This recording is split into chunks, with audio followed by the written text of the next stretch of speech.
चुकी है। केडिया जी, क्या लग रहा है? चांदी हालांकि आपकी टॉपिक है, जो आपने मोहर ट्रेडिंग के दिन जो आपने टॉपिक 2022 के लिए जो जारी किए थे, उसमें आपको लग रहा है कि चांदी यहां से अगले एक साल में 50% से ज्यादा की तेजी दिखा सकती है और आपके टारगेट भी 85,000 के हैं। लेकिन ट्रेडर्स को क्या सलाह दे रहे हैं, क्या करना चाहिए? इन करेंट लेवल के आसपास बाइंग की अपॉर्चुनिटी आपको दिख रही है क्या चांदी में? को फिर से दिवाली की शुभकामनाएं। डेफिनेटली अगर हम इंट्राडे प्रोस्पेक्टिव टोटली डिफरेंट होता है। पहले आप खुद केवाईसी करके चलिए, क्लाइंट्स की रिक्वायरमेंट क्या है। तो क्लाइंट खुद की अगर केवाईसी करता है तो उनको समझ में आएगा कि अगर मैं लॉन्ग टर्म व्यू ले रहा हूं, तो जैसे चंद्रशेखर सर ने भी कहा है कि लॉन्ग टर्म सेकंड हाफ जो देखा जाएगा वो चांदी के लिए बहुत बेहतरीन है। फंडामेंटल काफी स्ट्रॉन्ग है, जो 85,000 तक का लेवल दिखा देगा। गोल्ड सिल्वर रेशियो की अगर हम बात करते हैं तो ये भी 93-94 का लेवल दिखाने के बाद अब 86 के करीब ट्रेड करी, जो वो भी एक बड़ा सिग्नल है कि अगर ये 72 या 68 के आसपास भी आता है, डेट मीन चांदी आउट परफॉर्म करेगी। बट हाँ, कल हमने मुहूर्त ट्रेडिंग में भी कहा था कि सोने चांदी में बिल्कुल इंट्राडे या एक दो दिन के प्रोस्पेक्टिव से देखेंगे तो हम थोड़ी बहुत गिरावट देख सकते हैं। शुक्रवार को हमने देखा येन में जो इंटरवेन हुआ था, उसके बाद डॉलर में गिरावट आई थी, बट इस वक्त भी डॉलर इंडेक्स 112 के ऊपर फिर से रिकवर कर गया। तो मुझे लगता है फेड का जो अगला मीट है, जहां पे 0.75 का रेट हाइक होने वाला है, तब तक मार्केट साइडवे टू नेगेटिव रहेगा। बट फेड के इस 0.75 का रेट हाइक होने के बाद एक अच्छी खासी रैली फिर से बनते हुए दिखाई देगी सोने चांदी में। एंड चांदी में मुझे लगता है डेफिनेटली अगर कोई एक साल के प्रोस्पेक्टिव से लेट से अगर यहां से पुल बैक आता भी है 55,000 के करीब तो लेके चलता है, तो डेफिनेटली 85,000 तक के लेवल चांदी में देखने मिल जाएंगे। क्या लग रहा है केडिया जी आपको? लग रहा है कि गोल्ड नीचे $1,617 और चांदी $17 तक नीचे की तरफ आ सकती है? देखिए, एज ऑफ नाउ मुझे लगता है कि फेड का जो आने वाली मीट है वो काफी इंपॉर्टेंट रहेगी। और वैसे देखा जाए चार्ट के ऊपर तो हम देख रहे हैं डबल बॉटम गोल्ड दिखा चुका है, बट जब तक 1656 के ऊपर गोल्ड नहीं निकलता, पॉसिबिलिटी है कि 1620 का लेवल फिर से दिखा दे।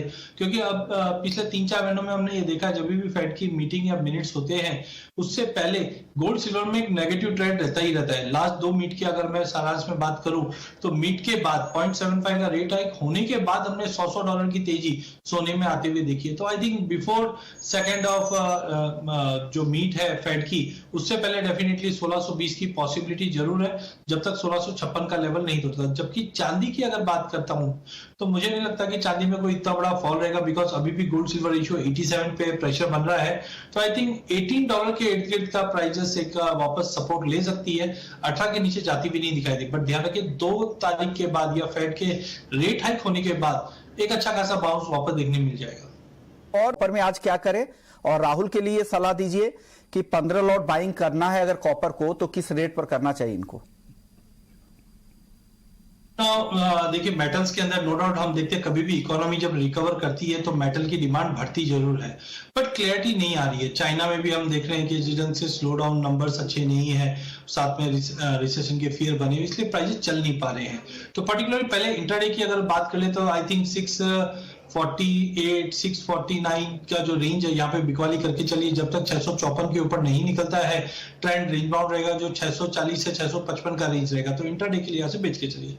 दूसरा सवाल है, अगर आप लॉन्ग टर्म के लिए थोड़ा बाय कर रहे हैं या 15 लॉट करना चाहते हैं तो मेरी सलाह है कि थोड़ा वेट कर लीजिए। नीचे में आपको करीबन मुझे लगता है 635, 640 का जो जोन हमने लास्ट वीक में देखा था वो थोड़ा सेफ लगता है, बिकॉज चाइना ने ऑलरेडी आज भी अपनी करेंसी को वीकेस्ट लेवल पे पैक की है। और इससे पहले भी हमने देखा बार बार में चाइना कोशिश जरूर कर रही है, बट कोई स्ट्रक्चर सॉलिड अपडेट के साथ नहीं आ पाया। तो अनलेस अंटिल ये जियोपॉलिटिकल टेंशन और concerns to economy settle down नहीं होता, थोड़ा वेट कीजिए। बट आई थिंक 640 एक फेयर प्राइस रहेगा, वहां पे लेके चलिए। 625 का स्टॉप लॉस स्ट्रिक्टली लगाइए। 670 तक का टारगेट हम देख सकते हैं, जो फर्स्ट वीक ऑफ नवंबर में दिखाई देंगे। तो थोड़ा संभल के ट्रेड कीजिए। 640 इज गुड टू एंटर।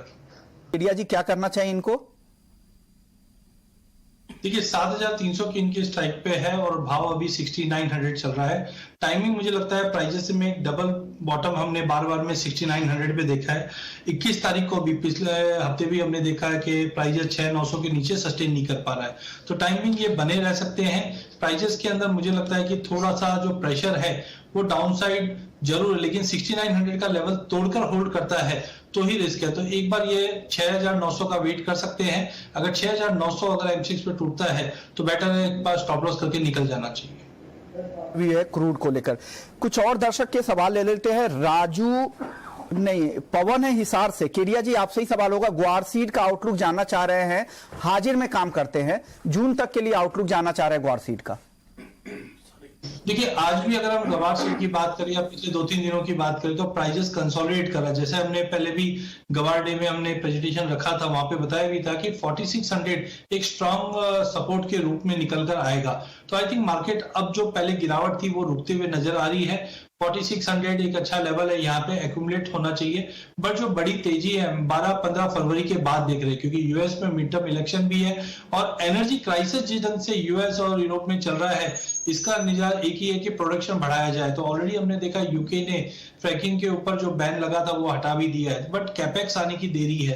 तो मुझे लगता है जो जियोपॉलिटिकल टेंशन और पॉलिटिकल कंसर्न चल रहा है वो एक बार खत्म हो जाता है तो गवार में तेजी बनेगी। डोमेस्टिक साइड में अराइवल प्रेशर भी है, बट 12 तारीख के बाद मुझे लगता है कि तेजी बनेगी। 12 नवंबर के बाद जो इनिशियल टारगेट हम 5100 से 5200 का लेवल देख पाएंगे जनवरी 10-12 तारीख तक। तो overall 46-4620 is good to buy and hold.